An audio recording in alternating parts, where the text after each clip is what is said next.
ജീവിതത്തില്, പ്രത്യേകിച്ച് പഠനത്തില് ചില തിരിച്ചടികളൊക്കെ സ്വാഭാവികമാണ്.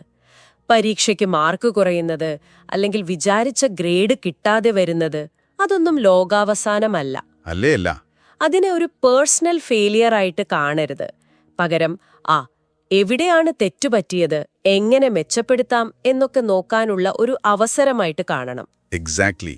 ഈ മാർക്കുകളെന്ന് പറയുന്നത് ആ ഒരു പ്രത്യേക സമയത്തെ നിങ്ങളുടെ ഒരു പെർഫോമൻസ് അത്രയേ ഉള്ളൂ. അതൊരിക്കലും നിങ്ങളെ മൊത്തം കഴിവിനെയോ ഭാവിയോ അളക്കുന്ന ഒന്നല്ല. അതെ. ഇവിടെയാണ് നമ്മൾ ഈ ഗ്രോത്ത് മൈൻഡ് സെറ്റ് എന്നൊക്കെ പറയുന്നത്. അതായത് തോൽവി വന്നാൽ ഞാൻ മോശം എന്ന് ചിന്തിക്കാതെ എനിക്ക് പരിശ്രമിച്ച് ഇതിലും നന്നായി ചെയ്യാൻ പറ്റും എന്ന് കാണുന്നത്. തീർച്ചയായും. പഠിത്തത്തിൽ അത്ര മിടുക്കരല്ലാതിരുന്നിട്ടും ലോകം കീഴടക്കിയ എത്രയോ പേരുണ്ട്. സച്ചിൻ ടെണ്ടുൽക്കറെ നോക്കൂ, അല്ലെങ്കിൽ Steve jobs, bill Gates. School വിദ്യാഭ്യാസം പോലും. അതെ അതെ. അവരുടെ പാഷനും കഠിനാധ്വാനവുമാണ് അവരെ വലുതാക്കിയത്, അല്ലാതെ മാർക്ക്ഷീറ്റല്ല.